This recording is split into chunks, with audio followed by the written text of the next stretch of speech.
Hey guys, welcome back to the final sector race preview for race 2 of the 2023 season. We are going back to Jeddah. I guess it's quite an interesting circuit. I think a lot of people like the circuit for what it is. They don't really like where the circuit is maybe geographically, which is almost a shame when you've got a good circuit. Seems to be one that, as I'm sure we'll go into, we had the first year kind of crazy and stuff all over the place, a bit of safety concerns. They made some changes last year. Still a bit of concerns, and they're continuing to go all out. So at least it seems in terms of some people critiquing the track and what I guess F1 and all that have control over. They're trying to do what they can, but they can't really pick it up and move it to maybe a better place country, geographically. yes. Yes. But I'm still excited for the race. How about you? Yeah, definitely. It is a track that I enjoy watching because it is the high-speed street circuit. You know, it's not something that you get. Usually the street circuits are lower speed because the walls are so close. You know, it tests drivers' ability to really push the limits. But if you push over that limit, as we saw with, was it Max last year, where you just tipped the wall? He did it on his, I think, qualifying run, tipped the wall. Yes. You can just bottle it very, very easily. And it's a very different track as well. One of the points I wanted to bring up is compared to Bahrain, it is very, very different. So regardless of what happened in the last race at Bahrain, I think it could very well be a bit of a shake-up. I think the biggest thing for me, which I hope will bring Ferrari back into contention, is the fact that the degradation is quite a bit lower at Jeddah, which I don't think there's ever really been a concern there, because it's obviously more about high speed and less about the long sweeping corners, the medium speed corners, and all that. So deg is way down compared to what was already a high deg circuit in Bahrain, that made even more high deg by. Apparently that asphalt is like sandpaper at the moment. So, yes, yeah. And Ferrari... It needs to be because they have a lot of sand in the area, so it can't be flat otherwise. So there has to be a abrasive surface, while here it's a lot smoother. Yeah, so I think that'll bring Ferrari back into play a little bit, particularly in the race, which is something that I will look forward to if it happens. But yeah, definitely excited, especially with potentially a fast charging Aston Martin up the front as well. That could make things very spicy. I suppose I didn't look enough at like the different sections of Bahrain. I know in testing and qualifying, it wasn't just like one car was fast everywhere. Like if you look at that graphic where they kind of overlay the different colors for the teams, whoever's quicker in each section of the track, whether it's the straight, the braking zone, the corner, it was kind of everywhere. So it may mean that there's something you could draw from it, but again, it's entirely different. It's one of the things I did read in preparation is I have some insight into this from a single article. Do not take this as fact, but it was an article I read. So it does seem that Ferrari will come back into it a little bit more because they have supposedly a better top speed advantage over Red Bull at the moment. So even at Bahrain, their top speed, like their gains at the top speed was higher than Red Bull's were, but Red Bull have more drive like out of the corners and the initial acceleration, like burst of acceleration. Aston, this is probably where maybe they won't be quite as fast as Bahrain. Is they're better more at the low speed and the handling sort of stuff, which is not really what you're looking for here. They could sort of tune it out of it, basically, like to go low drag stuff, but there's only so much you can do, particularly when you're going up against teams that have like just a fundamentally better package to begin with. So there's maybe a little bit of concern for Aston there that maybe they won't be quite as competitive, but again, it's been one race, so but that's what I read. So even if maybe Aston drops back, there is the possibility of Ferrari being closer just because of the advantages they have with that car over the Red Bull as it stands. For sure. And even if you had a fairly rocky, like slippy or whatever car in Bahrain, it might not have mattered as well. Well, here really you need quite a solid car. It's an interesting track because certain sections of it, you look at it as a standard street track where you think, how is anyone going to overtake? 'Cause there's all these really narrow, twisty corners, and no one's ever going to get near each other. But it just flows well where you have enough of them that are really like it's not just like they're free, just put the foot down, go through it, and everyone goes through it line astern. Yeah. There's a lot of like, trail braking, throttle on and off. Yep. And they're fast enough where even in those corners you can get like a bit of slip onto these longer straights and then DRS zones to then get those moves done, which is what we've seen 2 years in a row with actually some cracking races here. So it feels like one of those. It's not like Baku was a street track which they just put 90 degrees and straights everywhere. You go, okay, that's why it's good to overtake at. Yeah. While here it's like a tight, twisty street track that's really good for overtaking. So again, the track's really cool. Still being relatively new, but very good for following closely, as we saw last year as well, with particularly out in front with the Max Charles thing. Yes. With it'll have less of those shenanigans with the braking on the back straight, try to get the DRS. Seeing as they have moved the DRS detection zone around the corner now, which I think is something that was required for severe safety concerns, because you don't want people braking on the straight to try and pulling the old Mario Kart, trying to dodge the blue shell. And So I think that's a wise decision. I think even Max himself, even though he benefited from it last year, I think he came out and was like, yeah, this is fine. This is probably the right thing. So yes, as a once-off, it's kind of like, oh, that's cool. They thought of it on the fly, but then everyone's going to be thinking about it, trying to repeat it, and you go, that's not what you want. Yeah. That's it. So I guess the other changes, you have more info. That's the only one I heard about. So yes. So again, big trend from the first year was, I guess, the point of visibility, where a lot of the twisty corners have that wall kind of next to the curb itself, and therefore if it curves around and there's a car stop there or someone suddenly crashed, there's not a chance for you to see yellows or reds or otherwise. You're really not going to know until the last minute that someone's there to then dive out the way. So in a lot of areas, they've kind of dragged the walls back. So I guess I'll just read over the particular notes that I've got. So predominantly, it's the walls at turns 14 and 20, which have been put back by 7.5 meters and 5 meters, respectively. And the fence walls, yes, they are. It's a big distance. So, and the fence walls have been adjusted at turns 8 and 10 for increased visibility. I don't know if that just means they've been lowered or changed to be a bit more like transparent or such, but obviously, again, that visibility, which is a big thing. They said they've also added rumble lines to the outside of a lot of turns, including 3, 14, 19, 20, 21. I believe those more where cars were often kind of skimming like over a triangle or an outside of like a kind of like a white line, where there was a bit of asphalt between the road, white line, and the wall. So they've actually added a bit of a rumble line and abrasive service there to try and stop people going too close to those walls, I guess. So if they're going to go out there, then they actually get hurt for a little bit. I mean, when I read over it, it didn't seem like super clear, but I'm not sure. Probably a few things. Again, look, they're making more changes for safety, and as we had a few instances last year in places like here and like in Miami where the drivers went, we recommended something, it was ignored, and something bad potentially happened. It seems now they're going, okay, we'll actually try here. For sure. And they've also added beveled curbs at turns 4, 8, 10, 11, 17, 23. Again, trying to, I guess, just slow things down a bit and have less chopping and jumping all over the place. And the other major change is for turns 23, the 22-23 chicane, where a reprofile has been done to reduce the corner speeds by about 50 kilometers per hour. So they're actually slowing them down a little bit through there. The turn has a lot of. You got to get a track map up. There's so many corners. I was about to say, I'm trying to think where that is, because that seems pretty late in the lap.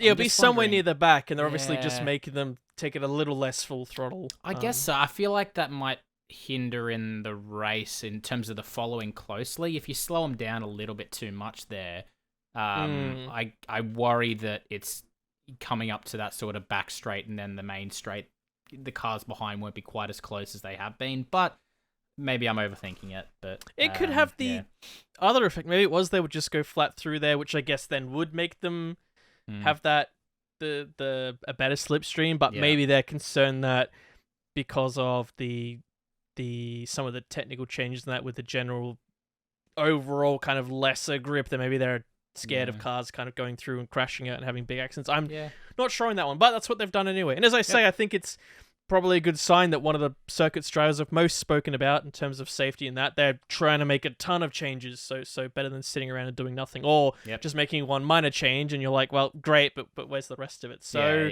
yeah, fair enough.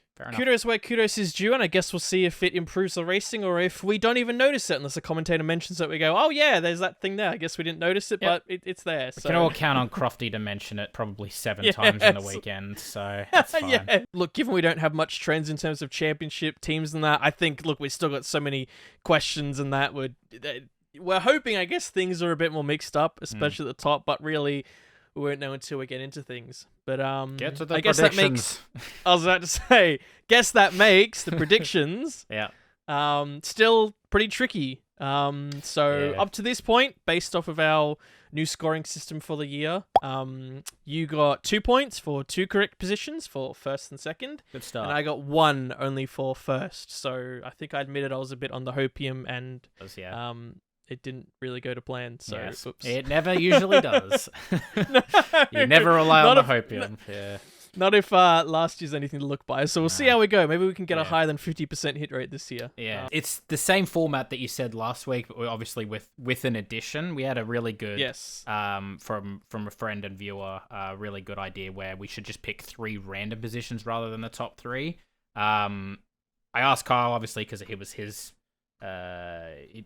idea in the first place. He's like, why do we do a compromise? We just do the top 3 and then just pick 1 out of the rest of the drivers, and we can get a bonus point for picking who comes, say, 12th, for instance, and it'll be a random number every race. And I thought that's a really good idea, really good suggestion. Thanks, Volley. So we're going to add that one in. So bonus point as of this week.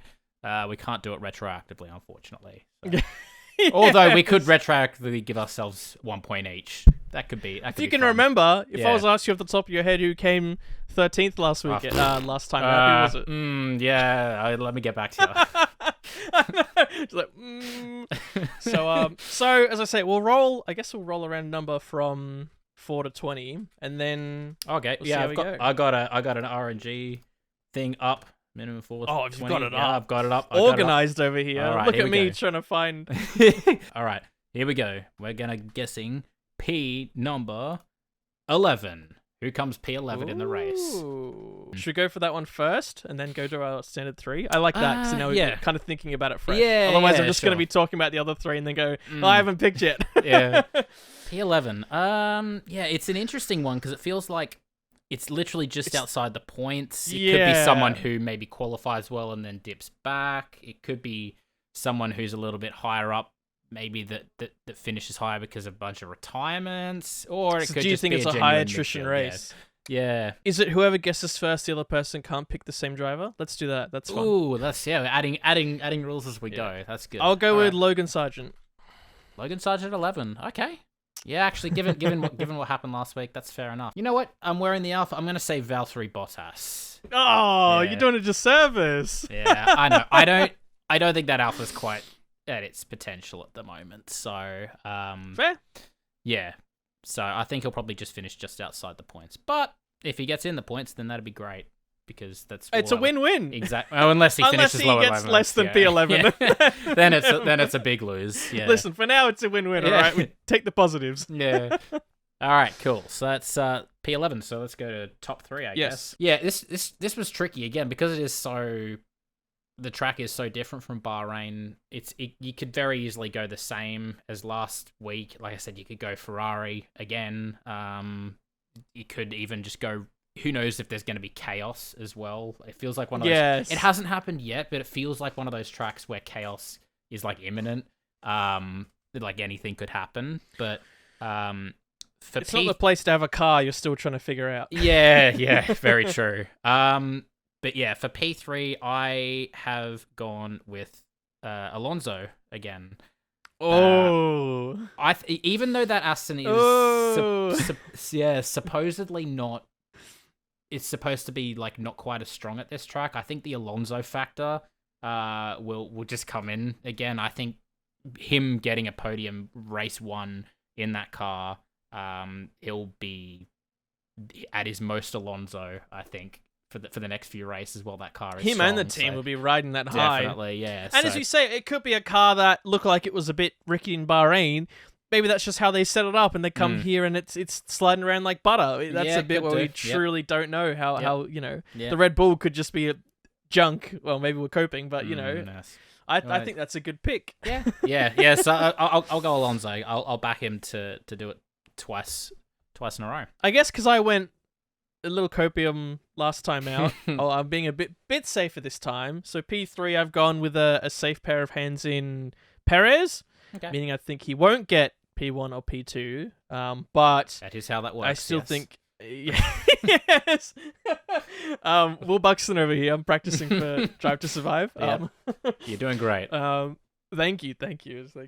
I think he'll be a fairly safe pair of hands to get P3. And I guess going into P2, reason for that is I think it will be Leclerc in P2. I think I do like this Ferrari being a bit stronger. Maybe not stronger at the top, again, being a bit safe, but assuming that the car doesn't nuke itself again, fingers crossed, please. Not even for me, but for all those other fans out there. Everyone. Like, unless you absolutely despise Ferrari, you can't like watching this, man. Like, it's like watching a train wreck in slow motion. Like, yes. Yeah. But yeah, in saying that, I have also gone for Charles in P2. So I am backing him and Ferrari to come back strong for this weekend.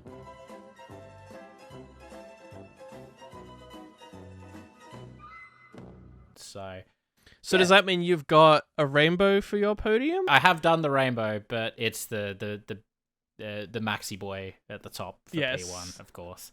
I feel like, again, that Red Bull at the moment is just so good, regardless of how much closer Ferrari will be. If they are. It's so far ahead at the moment, and Max is so comfortable, even to the point where, like, I think we talked about it in our Bahrain debrief, where they turned the engine down, like Max's engine down, because they're like, we're so far ahead, we don't want to risk blowing the engines. They just turn it down to like 70%. And it's like, man, they have so much more power in reserve. Max was obviously cruising, like he didn't need to push it. Yeah. If he needs to do that, he will, but I don't even think they'll probably need to do it this weekend either. No. I think that Red Bull is in just such a good position. And yeah, Max. And even if it is struggling a bit, he can drive a car that's a bit off. So yeah, definitely, definitely. Yeah. So yeah, I've got to put the same one in there. Yep. For the same reason. So boring. So. Well, we'll see how we go. Maybe we'll be pleasantly surprised, and then we can go crazier for the next race. Yeah, when the season shows us something different, then we'll change what our thought process is. But until that happens, I'm gonna be going with Max's P1. So, Yep. Safe bet. Yep. So if you got some predictions, hey, let us know your thoughts. If there's anything else you think will happen this weekend, but otherwise, stay tuned for afterwards, where we'll put out our race debrief on YouTube and Spotify and such. Apparently also on I was gonna Spotify now. Yeah, on Spotify there's. You go over it. There's comments. I don't remember the other bit. Yeah, so there's like we can make one post, like us as the podcast, so we can make a post that everyone can comment on for each episode. We can also make a poll. So I wonder if we just do a poll or something, who wins the race as well, and maybe put like 3 or other and put them in the comments, something like that. I'm not sure. Maybe make that we will. Test poll going. Vote if you see this poll. Yeah, test that engagement. Yeah. Or I think, or even maybe just if you have any thoughts, just pop them in that post in the comments as well. Trial it out. I don't know how well it works. It literally popped up in my email like 4 hours ago. That's like, it's a thing, and I'm like, oh, that's neat. So yeah, try it out if you. We'll explore it. Yeah. Otherwise, guys, enjoy the race, and we'll see you next time. Take care. Bye bye.